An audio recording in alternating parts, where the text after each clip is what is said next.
What do you focus on? You are listening to The Competitor's Brain. This is Lauren Fox, and I think this is episode number 48. It's been a minute, which is really funny because one of the last blog post topics was consistency. So, as I see high school seniors go off to college and think that whatever they're majoring in is kind of cast in stone, it becomes apparent to me that you need to really consider what you're going to focus on. And you need to think about whether you're focusing on the right things, but not the right things for society, but what are the right things for you, and not necessarily what other people might tell you are the right things, maybe the things that are going to make you the most employable, but really truly the thing that's going to set you on fire and make you passionate and make you excited every single day to go to work or to start thinking or to open your laptop or to research or to motivate yourself to do something that's going to change society. I think back to when I was in college and started out in college as a history major because I had no idea what I was going to major in. Changed along the way several times. Took classes with the idea of pre-dental, pre-medicine.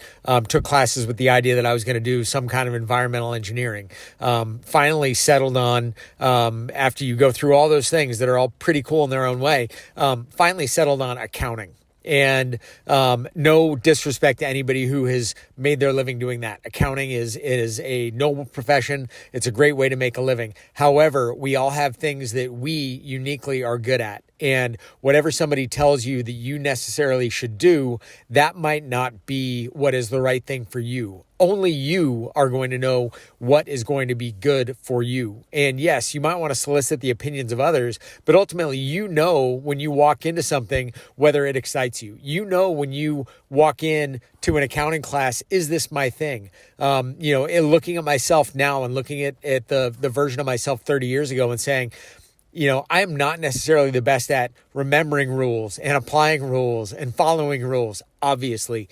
And you build that in and you say, okay, now go and work in a situation where the entire thing is based around heeding rules and tell me whether that's actually going to work. And knowing myself now, I'd look back and say to my 20-year-old self, that might not be the right position for you to be in at that point. And looking at myself and kind of how I enjoyed, bending rules, thinking creatively.